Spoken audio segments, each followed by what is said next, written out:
ये एक्सपेक्ट करता हूं कि सौरभ गृहस्थी हमारे साथ जल्द से जल्द फोन लाइन पर जुड़े और उनसे हम इस खबर के बारे में और अपडेट लें। सीपी जोशी का आज क्या कार्यक्रम रहा था, उनसे फोन पर कनेक्ट करने की हम कोशिश कर रहे हैं। लखवीर, आप अपनी बात जारी रखिए। देखिए, सीपी जोशी दिल्ली आ रहे हैं और सीपी जोशी की स्वाभाविक है केंद्रीय नेताओं से मुलाकात होगी। जब वो 2 दिन पहले दिल्ली आए तो बीजेपी के राष्ट्रीय संगठन महामंत्री बीएल संतोष से मिले, बीजेपी अध्यक्ष जेपी नड्डा से मिले और गुर लेकर गए, उनका मार्गदर्शन लेकर गए कि कैसे राजस्थान में विधायक दल की बैठक को संचालित करना है, क्योंकि उसी दिन बिल्कुल प्रभारी अरुण सिंह भी साथ थे और उस दिन उनका दिल्ली से तुरंत उसी दिन जयपुर जाना भी इसलिए हुआ विधायकों का जब जमावड़ा लगा था। वसुंधरा राजे के आवास पर करीब 2 से 2.5 दर्जन विधायक इकट्ठा हो गए थे।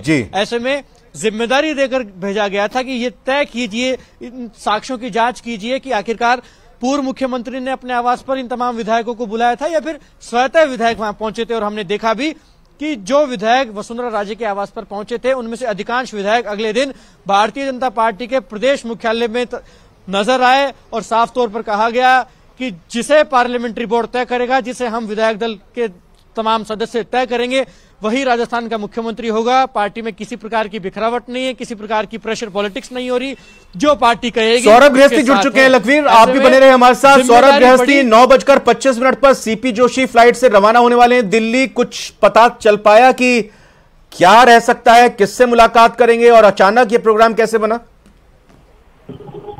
देखिए, पहली बात तो यह है कि जो जानकारी सामने आ रही है उसके अनुसार संभवतः बीजेपी ने कोई व्हिप जारी किया है। कल लोकसभा में किसी बिल पे संभवतः चर्चा होनी है और सीपी जोशी चूंकि सांसद है, इस लिहाज से जो है वो व्हिप उन पर भी लागू होता है, तो वो इस कारण से संभवतः दिल्ली जो है वो जा रहे हैं। लेकिन चूंकि बीजेपी में सीएम फेस को लेकर लगातार सस्पेंस बरकरार है, इस लिहाज से माना जा रहा है कि कल जो है वो बीजेपी के बड़े नेताओं से मुलाकात कर सकते हैं और कल ही जो है वो पर्यवेक्षक की घोषणा जो है वो होनी है। तो उस लिहाज से भी जो है वो बड़े नेताओं से चर्चा जरूर वो कर सकते हैं। लेकिन मुख्य बात जो सामने आ रही है वो ये है कि संभवतः कोई व्हिप जो है वो जारी किया गया पार्टी द्वारा। देखो, ये तो आप और हम बहुत बेहतर तरीके से समझते हैं कि राजनीति में जो होता है वो दिखता नहीं है, जो दिखता है वो होता नहीं है।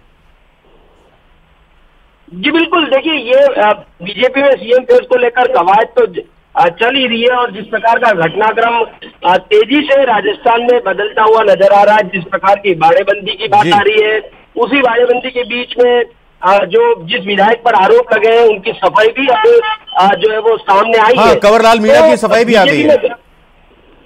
जी बिल्कुल, कंवरलाल मीणा ने जो है वो सफाई जारी की और इस पूरे प्रकरण पे अपनी बात जो है वो रखी है और ये भी कहा है कि सांसद दुष्यंत सिंह पर जो आरोप लगाए जा रहे हैं वो शरारतपूर्ण है, षड्यंत्र है, वो ये बात कहते हुए नजर आ रहे हैं इस वक्त।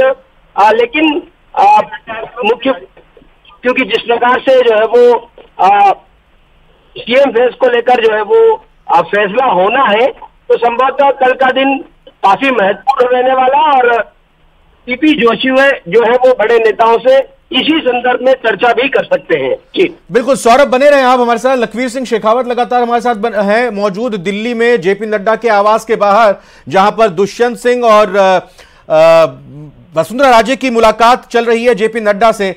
आज जो खबर एक निकलकर कथित तौर पर बाड़ेबंदी की लखवीर सामने आई, उसमें अलग अलग किरदार थे। कंवरलाल मीणा पर आरोप लगाया गया ललित मीणा विधायक के पिता हेमराज मीणा की तरफ से। उसमें कहा गया कि सीपी जोशी भी गए थे उन 5 बीजेपी के कथित तौर पर विधायकों को वहां से छुड़ाने के लिए। लक्ष्मीकांत भारद्वाज प्रवक्ता के तौर पर हमारे साथी, उन्होंने कहा था हाँ वो ठहरने के लिए हो सकता है गए हों। मैं इसलिए ये पूरी बात बता रहा हूं कि इसके अलग अलग जो किरदार थे, और कहा यह भी गया था कि दुष्यंत सिंह का नाम लेते हुए इन विधायकों को यहां पर रखा गया था, इस होटल में ठहराया गया था। एक ब्रेकिंग और आ रही है, मैं रुक करता हूं लखवीर और सौरभ आपका।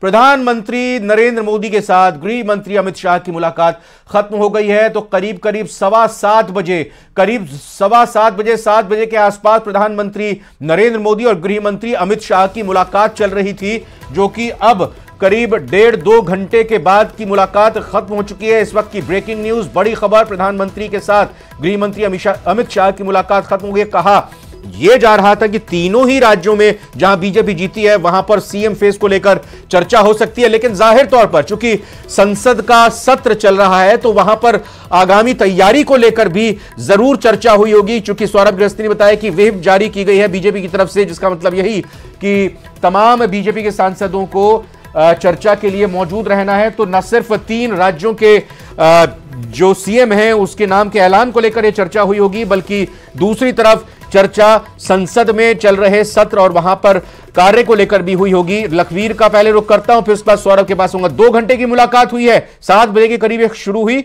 और अब यह खत्म हो चुकी है। बताइए लखवीर। जी बिल्कुल, केंद्रीय गृह मंत्री अमित शाह की करीब 2 घंटे तक प्रधानमंत्री नरेंद्र मोदी से उनके आवास में मुलाकात हुई है। कल भी केंद्रीय गृह मंत्री अमित शाह प्रधानमंत्री नरेंद्र मोदी से मिले थे और इस बात को लेकर मिले थे कि किन्हें पर्यवेक्षक बनाकर तीनों राज्यों में भेजा जाए और तीनों राज्यों में कौन मुख्यमंत्री हो सकता है, इस पर दोनों के बीच संवाद हुआ, इस प्रकार की खबरें हैं। लेकिन आज जब इनकी मुलाकात हुई तो इस प्रकार की बात निकलकर सामने आ रही है कि तीनों राज्यों में मुख्यमंत्री के चयन, पर्यवेक्षक को लेकर डेवलपमेंट तो है ही, लेकिन उत्तर प्रदेश के मुख्यमंत्री योगी आदित्यनाथ